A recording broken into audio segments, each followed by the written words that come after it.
you can go after everything and end up with nothing, or you basically just do what Greipel does and put some work back into to his lads. I often see him looking very lumpy, like he's been beaten with spanners. He generally tends, when he's on water carrying duties, he stretches the jersey to the limit, doesn't he? He fills up for everybody. And when 1 litre weighs 1 kilo, of course, he gains an awful lot of weight as he comes back through handing out the bottles. But yes, underscores the point that you're making here, Magnus. He is a fantastic team player, hugely popular, Andre Greipel, within whichever team he rides for, except possibly HTC, where he had a bit of a bumpy ride, let's put it that way, in back up to the likes of Mark Cavendish all those years ago. Just riding the rain gutters is a good place to be, and you see that G's coming up towards the 4. Geraint Thomas has had a fantastic start of the season. It could have been even better in Tirreno Adriatico. Paris-Nice winner, of course, went over to Tirreno and decided to try and impose himself on that race, which shattered with the tri-rotor wheels in the team time trial. Bad batch, 3 wheels failed, and basically it ended it all. But he went on to be outstanding within that race, didn't he, Jim? Yeah, I mean, he was certainly going very, very well. I'm still trying to get my head around what actually happened with those particular wheels, because, I mean, 1 wheel that fails, that's okay, we can take that, but 3 in 1 hit. Yeah. Strange, wasn't it? Very strange. I think that's beyond strange. Well, oh, yeah. Controversy. Yes. If it wasn't already out there, we've started it now. Magnus thinking that somebody with a micro drill had been naughty. No, I'm putting words into his mouth. Of course, we will. I guess they're looking at it. As far as I know, the batch has just been put to one side, as I'm sure you would. So we'll see what front wheels they're using this time by. It may well be the same style, but just a different batch. But it's a different type of team time trial. Of course, we're up into the mountains, and a lot of climbing of altitude gain, as you quite rightly pointed out today, Magnus. It's hardly a flat entry to the finishing straight. However, tomorrow on the team time trial, it's all over the place. We've got a altitude gain tomorrow in total of 666 meters. Yeah, in 41 kilometers. Yep. It's not flat. It's going to be a very technical team time trial, and very similar, I think, to the roads that they're on now. Really, it's going to be one of just making sure that all of the riders are on equal terms and working well together. And there we go, going over the 3rd category climb. Yep, just cresting it, and now it's your run in. 18 kilometers to go until we get to the line, but the last 8 are the flatter approach, flatter in a lumpy day. Back in a moment.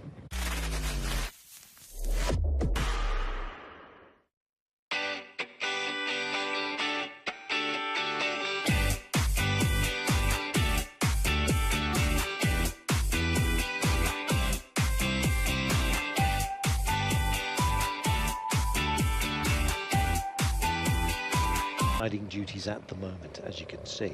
Vasyl Kirienka, I was just speculating with Magnus whether he'd be allowed off the leash to go and have a go himself, but not, I'm afraid, in this race, because he's not here.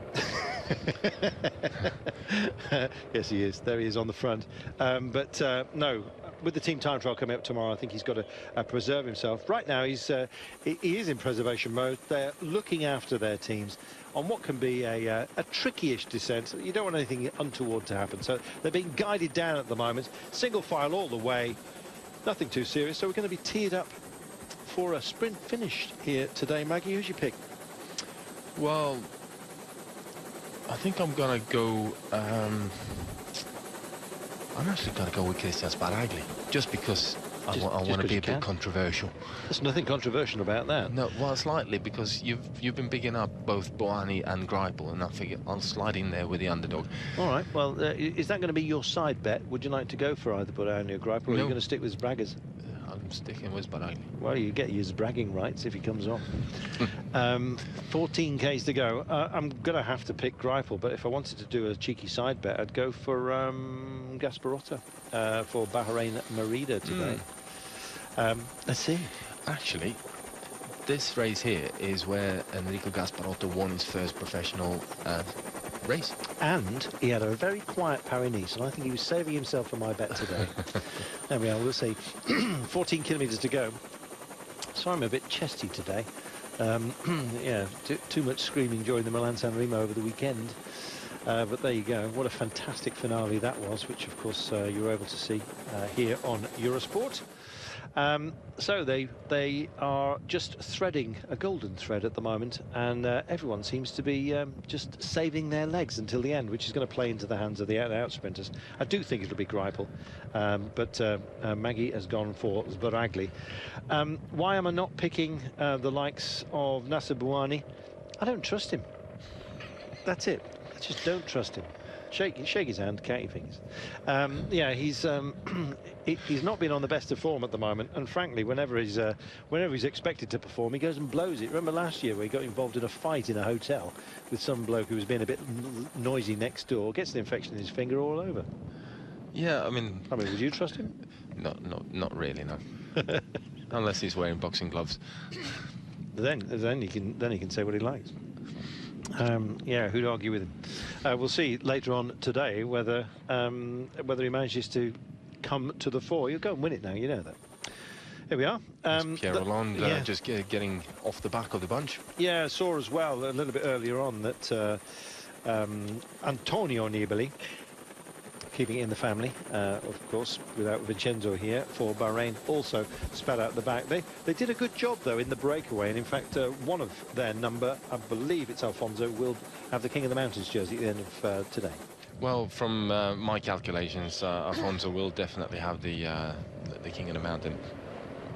But it was a good sort of opening stage attack that obviously wasn't sort of let go an awful lot. There was too many sprinter teams here who wanted to keep this all together, and I think some of the GC teams as well want to keep this kind of under wraps, because all of a sudden we got a team time trial tomorrow, and a long one, 41.3 kilometers with an awful lot of climbing to be done. There could be some big time gaps opening up, and you never really know what's what in a team time trial. So I think the majority of the GC teams wants to have this come in as a sprint finish. We're all kind of starting on equal terms tomorrow, and with that, it's kind of a GC day selection, really. It's a fascinating one, Meg.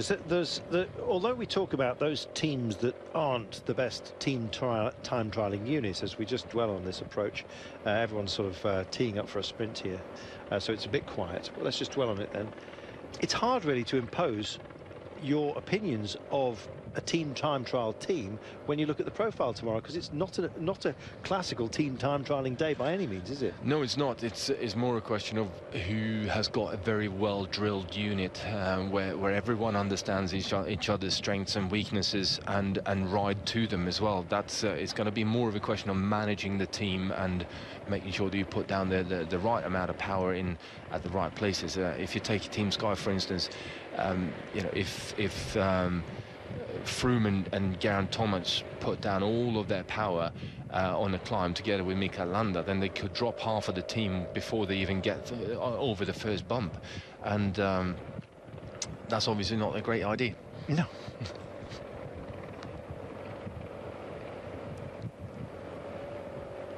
Just looking at part of Team Sky there for you. Yes, it'll be a fascinating one when we get to the time trial tomorrow, because you've got to get 5 home to get your time, so 5th man across the line, so you'll be nursing some who aren't comfortable. When you look at Team Sky, they've got such huge strength in numbers, however. I think that they possibly start as favourites tomorrow. But Movistar will be good in that environment tomorrow. It's not standard team time trial because it's climbing. A lot of it, up and down all over the place, to be honest. It looks like somebody's cracked a whip on the floor. It's peaks everywhere. So we will see. 10 kilometres to go marker right now. And in fact, it's going to be a swift approach. Still pace high. Let's talk about the run into town, Magnus, because it's far from overly simple, but it does unwind to a straightish approach with a kilometre to go. Yeah, it is a fairly straight approach where you got a roundabout with about 2 kilometers to go, another roundabout with about 1,400 meters to the line, and then it is pretty much straight all the way into the finish. With about 500 meters to go, I think it's about 400 if I remember exactly correct. It does ramp up a bit, and then he flattens out for the last 50 to 100 meters. So timing is going to be absolute key for this particular sprint. But I've got to say, we've still got a couple of little bumps to deal with on the way in towards Calais as well. So there are some opportunities for riders to really have a go and try and get off the front. Although it's somewhat daunting when you see the likes of Team Sky sitting up front, them keeping the pace high. We've got Lotte Soudal there as well, protecting Andre Greipel. They're clearly going to want to have a sprint. So you need to be a brave man to try and do something different here. Francis Jugeux also here. They'll be working for Otto Vichot and David Cimolai, the Italian. Vieira and Howes for Cannondale in their familiar green. Darrell Impey for Orica Scott. We've got Valverde, I think will be one of the best placed of the GC men, but it's Rojas who will be, I think, their best choice at the line. Vakoc for Quick Step. We've got Bauhaus and Waldschild for Team Sunweb. I think that Waldschild will go well in today's sprint. Gasparotto for Bahrain with their sort of indigo, scarlet and gold. Of course, Greipel for Lotte Soudal. Of course, Bouhanni for Cofidis, both in their heavily red accented outfits.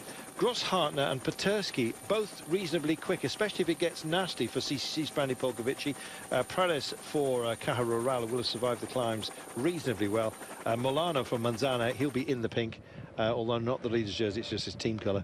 Dion Smith for Wanty Group Gobert with their navy blue with green accents. I don't think I've missed anybody. Gonçalves potentially for Katusha, beg your pardon.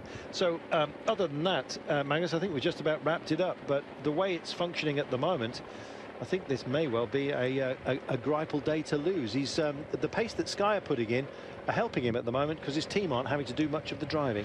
No, they're not. They're just coming out onto the final sort of 8 kilometers here of today's stage, and this is where it starts getting a little bit difficult. You need to keep the pace very, very high because on all these little rollers there's always a potential springboard for someone to launch an attack. Although looking at the teams, it seems like everyone is getting themselves ready for a sprint finish. Very much so.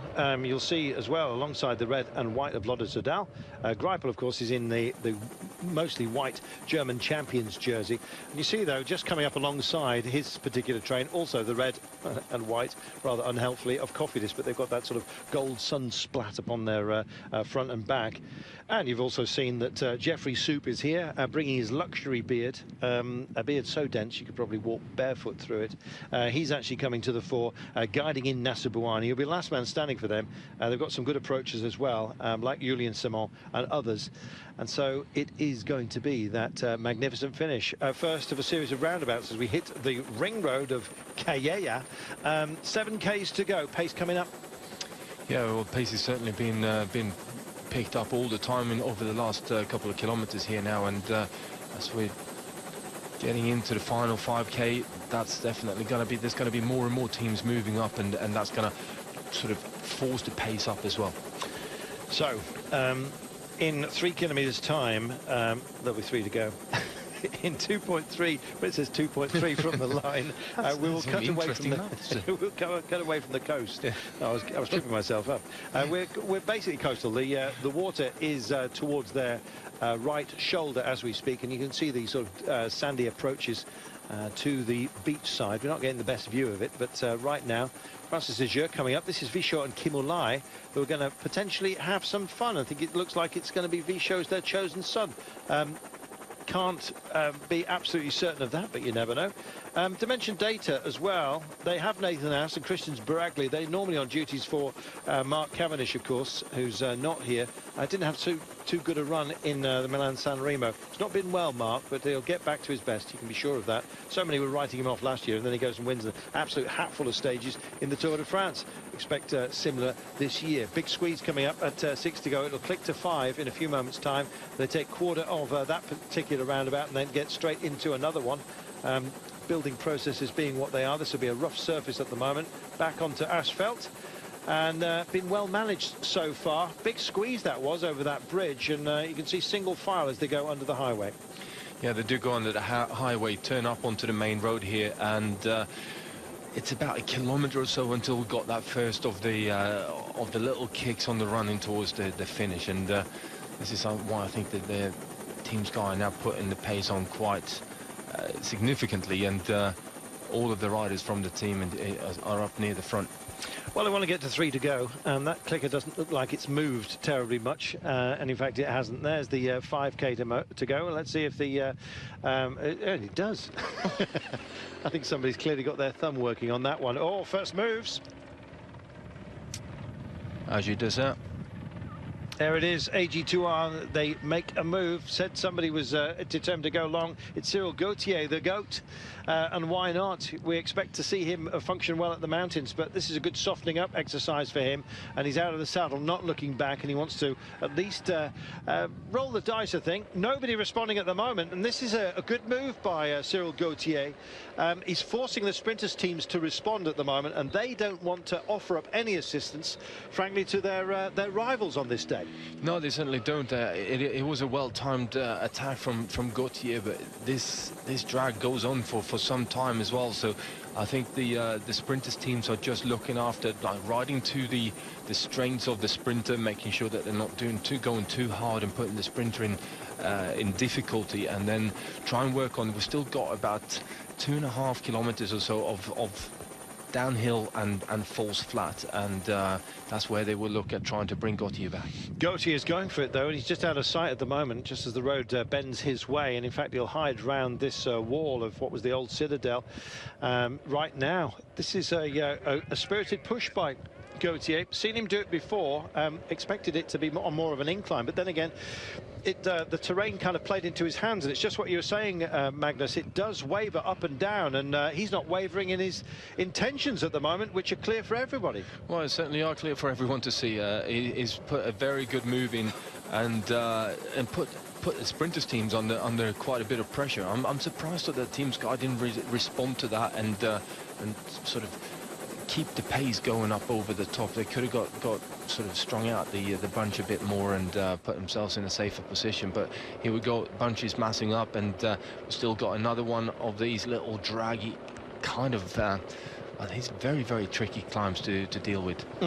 Yes, just bumpy bonuses for the likes of this man.